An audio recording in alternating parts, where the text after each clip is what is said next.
Praise the lord.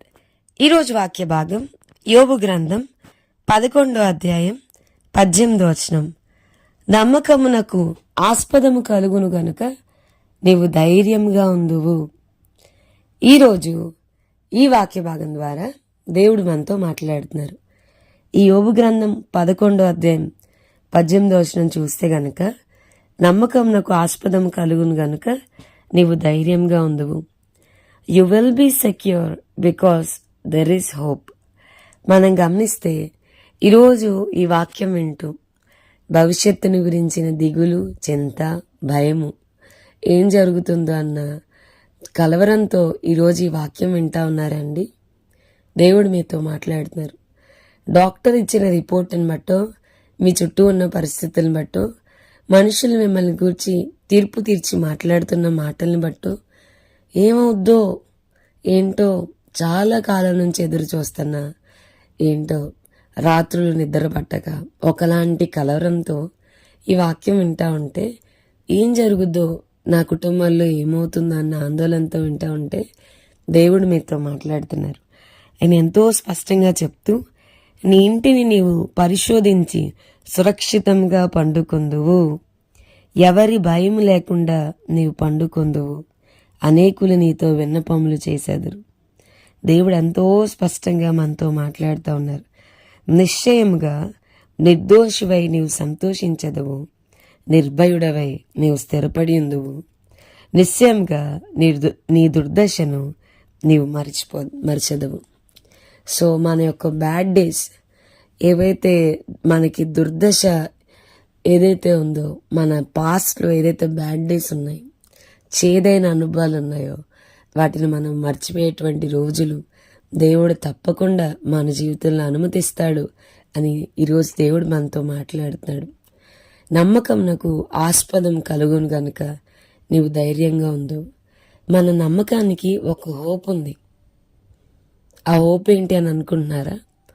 మనం ఆరాధన చేసే దేవుని ఉన్న ప్రత్యేకత ఏంటంటే ఆయన ఆకూరులోయని కూడా నిరీక్షణ ద్వారంగా మార్చగలడు.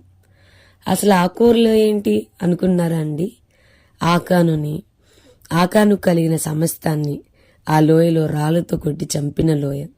ఆకూరు లోయని బాధలోయ అన్నారు. ఏముంది ఆకూరు లోయ దగ్గర అంటే? నిరీక్షణ లేదు, హోప్లెస్ సిచ్యువేషన్. రక్తం ఉంది, చచ్చిపోయిన డెడ్ బాడీస్ ఉన్నాయి, కుళ్ళిపోయినవి, తర్వాత వాటి ఎముకలున్నాయి. అంతే. ఆకాను, అతని కుటుంబము, అతనికి కలిగిన పశువులు సమస్తాన్ని కలిపి రాళ్లతో కొట్టి చంపిన స్థలం అది.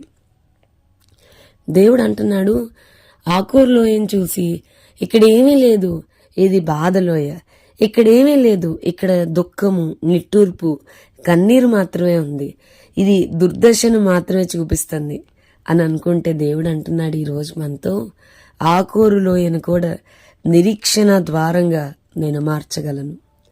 నిరీక్షణ ద్వారంగా ఇంకా దాని నుంచి కూడా నేను అద్భుతాలు చేయగలను. ఆ పరిస్థితిని కూడా నేను టర్న్ అవుట్ చేయగలను. ఆ పరిస్థితిని కూడా నేను మార్చగలను దేవుడు చెప్తున్నాడు. ఇక్కడ కూడా దేవుడు కార్యం చేయగలడా? ఇలాంటి పరిస్థితిని కూడా దేవుడు మార్చగలడా?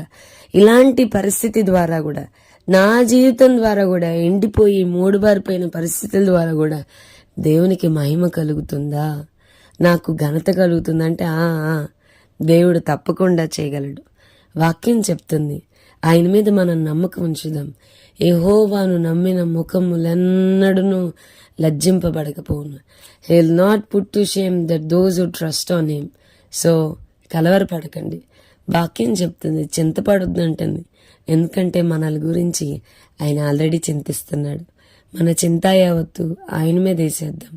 మన నమ్మకాన్ని సిగ్గుపరిచిన దేవుడు మనకున్నాడు. మనకంటూ ఒక హోప్ ఉంది.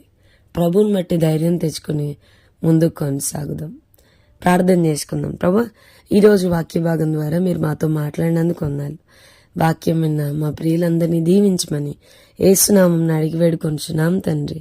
ఆమేన్. God bless you and have a blessed day.